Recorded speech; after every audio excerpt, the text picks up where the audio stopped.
Thomas Soto. L'édito politique, on va redevenir sérieux. Elle essaie de s'échapper en fait, Juliette Labiquette. Je vais juste la rendre tout de suite à sa propriétaire. Salut Poulette, enfin Biquette.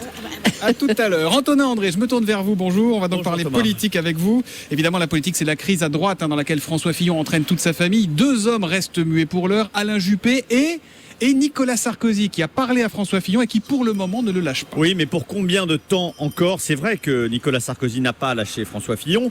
Ça ne veut pas dire, contrairement à ce que certains dans l'entourage de François Fillon prétendent, qu'il le soutient. 2 fois, les hommes Nicolas Sarkozy et François Fillon se sont parlé au téléphone jeudi. Et dans l'un de leurs échanges, Nicolas Sarkozy a fait part de ses doutes. Il a dit à François Fillon, en substance, « Si j'étais à ta place, je me retirerais ». Une mise sous pression qui indique que Nicolas Sarkozy, lui non plus, n'y croit plus. Mais il prend tout de suite la précaution d'ajouter « Évidemment, si ta décision est de te maintenir, je ne ferai rien pour te gêner ». Pourquoi ? Parce que Nicolas Sarkozy connaît très bien François Fillon et qu'il ne sous-estime pas l'aspect psychologique du problème.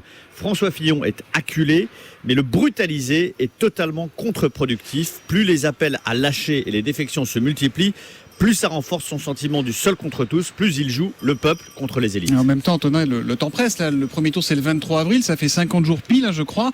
Plus François Fillon s'accroche, plus les chances de victoire pour un candidat du recours, fût-il Alain Juppé, s'amincissent. C'est quasi mécanique. Là. Oui, la droite est en état d'urgence. C'est effectivement le cas. Mais le problème, c'est que le départ de François Fillon, en fait, ne règle qu'une partie du problème parce que la candidature d'Alain Juppé, dont on parle beaucoup, n'a rien d'automatique pour une partie des sarkozystes. Si l'on défait la primaire, si son vainqueur est invalidé, pourquoi adouber le second, Alain Juppé, qui a de surcroît, aux yeux de certains, bénéficié de l'apport décisif de voix de gauche? Aux yeux de certains à droite, il n'y a plus de candidat naturel.